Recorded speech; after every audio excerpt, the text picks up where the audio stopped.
Taong 2000 sa lugar ng Razan, isa sa pinakamatandang city sa bansang Russia, dalawang babae ang bigla na lang nawala. Sila ay galing sa isang nightclub para uminom at magparty, pero bigla na lang hindi nakauwi ang dalawa. Ito ay sina Katya, isang 14 years old, at si Lena naman na isang 17 years old.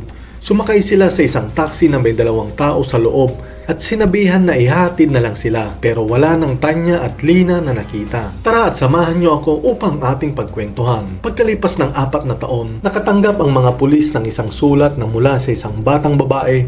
Nakasaad dito ang sitwasyon ng dalawang babae. September 30, 2000, si Lena Samuhina ay nag-aaral sa isang vocational na paaralan at si Katya Martinova naman ay isang elementary student pa lang. Ang dalawa ay nagtungo sa isang nightclub. Sa edad na 17 at 14 ay marunong na silang magsigarilyo at malakas ng uminom ng alak. Nang pauwi na ang dalawa ay nag-aantay sila ng bus sa bus stop, pero bigla na lang may tumigil na sasakyan. Tinawag sila at sinabihang ihahatid na lang sila. Wala namang pag-aalinlangang pumayag agad ang dalawang bata. Nagpakilala naman ang isa na siya si Alexi. Binigyan niya ng inumin ang dalawang batang babae at pagkaraan ng ilang minuto ay bigla na lang nawalan ng malay ang dalawa. Nung pagkagising nila ay nagtataka sila. Alam nilang hindi nila bahay yon. Gusto nilang umalis agad, pero dahil sa epekto ng gamot na nainom nila ay nanghihina pa ang dalawa. Nagmamakaawa ng dalawa sa driver na ihatid na sila sa bahay nila, pero ang nasabi ng driver ay kung sumakay kayo sa aking sasakyan ay dapat may mangyari. Tumanggi naman ang dalawa pero ayaw pumayag ng lalaki dahil ang akala niya ay prostitute ang dalawang batang babae. Dumating naman ang kasama ng driver na si Alexi. Akala nila ay lalaki ito. Si Alexi pala isang babae, isa pala itong tomboy. Si Alexi ay isang 25 years old at ang totoong pangalan ay Elena Budakina. Tinakot ni Elena ang dalawang batang babae. Sundin ang driver kung anuman ang nais at huwag silang magpasaway kundi papatayin sila ng driver. Kaya sa gabing yun, walang nagawa ang dalawa kundi sundin ang mga sinabi ng driver. Sa basement ng driver ay may isang bunker na halos 6 hanggang 8 talampakan ang lalim nito. Ang bunker ay merong ventilation o ito yung tinatawag na daanan ng hangin. Dito ay pinunta sina Katya at Lena na nanghihina pa rin. Pagkapasok ng dalawa ay bigla na lang nilak ang driver ang pintuan at bigla na lang nawala ng ilang araw. Pagkalipas ng ilang araw ay dumating ito.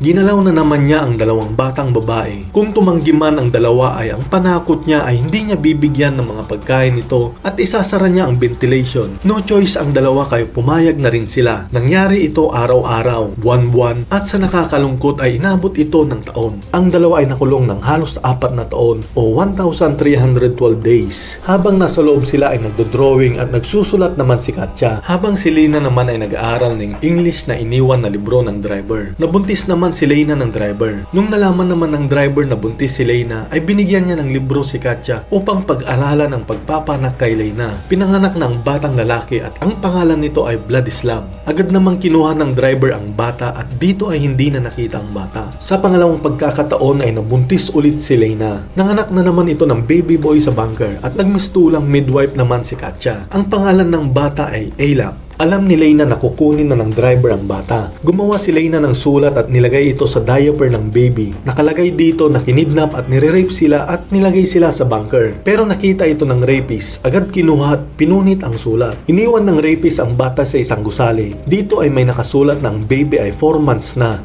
Isinilang siya ng batang babae na hindi nag-aral kaya pinaampon na lang ito. Labis na nalungkot si Lena dahil sa pangyayari. Dalawang anak niya na ang nawalay sa kanya. Madalas din namang binibilahan sila ng pagkain ng rapist. Pati ang mga request ni Katya na magagamit sa kanyang pagpipinta. Pinapalabas din minsan si Katya sa labas ng kanilang garden. Pag sinusubukang tumakbo at tumakas ay madalas din naman siyang nahuhuli. Kaya agad kinukulong at binubugbog siya ng rapist. Minsan ay naghahagis din ng tirgas ang rapist upang magtigil sila. 2003 nilalabas na ng rapist ang dalawa sa labas ng bunker. Pinapasyal niya ito na naglalakad silang tatlo. Inamin naman ng rapist na gusto pa raw niyang dagdagan ng isa pang babae na kasama nila sa loob ng bunker. Dahil ang dalawa raw ay hindi na sapat sa kanya. Naisip na lang ng dalawa na delikado ang buhay nila dahil baka sawa na ang rapist sa kanila kaya papalitan na ng bago. Ang tingin nila ay papatayin na sila kaya labis ang kanilang takot. Isang babae ang bigla na lang gustong magrenta sa isang kwarto sa bahay ng rapist. Ito ay si Aluna, isa ring estudyante sa Skopin Medical School. Pinakilala ni rapist si Katya kay Aluna bilang pamangkin niya ito. Madalas magdala ng ice cream at alak ang rapist.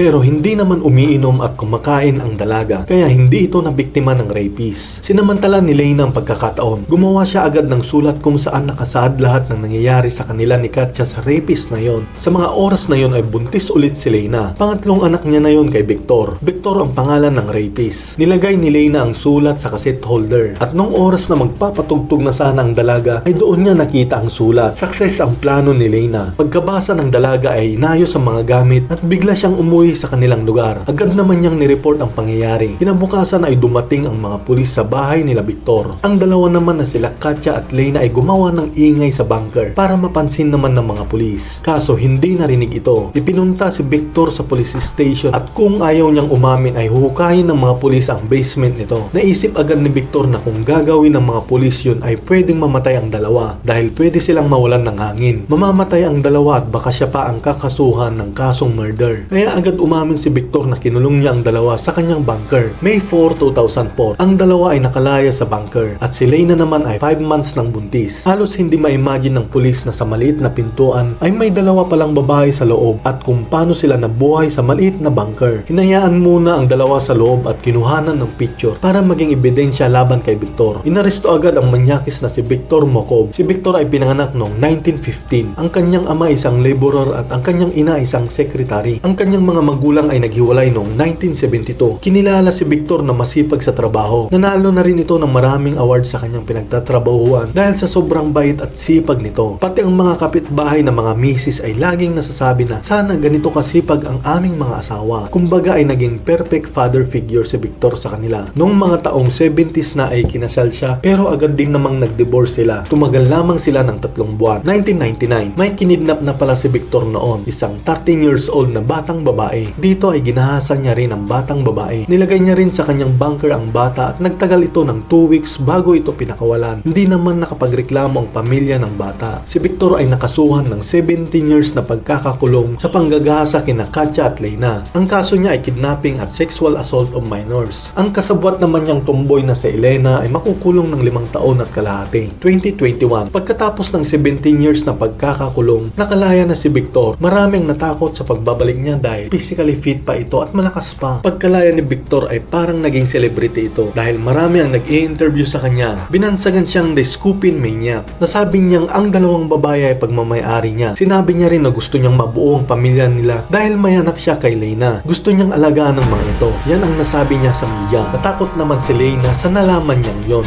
dahil pwede siyang balikan ni Victor at mauulit na naman ang nangyari. Si Katja naman ay sumikat din at naglabas ng kwento tungkol sa sinapit nila. Naging mabenta rin ito at sumikat din si Katja. Sa ngayon ay nakatira si Victor sa mismong bahay niya at natatakot ang mga kapitbahay dahil inaayos na naman niya ang bunker. Sa tingin niyo mga kabayan, tama lang ba ang kanyang sentensya? Dahil para sa akin ay dapat habang buhay na pagkabilanggo ang kanyang parusa. Yun bang tipong wala ng paron? Hanggang dito na lang ang aking video. Kaya salamat mga kabayan. Pa-share, like at pa-subscribe na rin po. Salamat, ingat at God bless.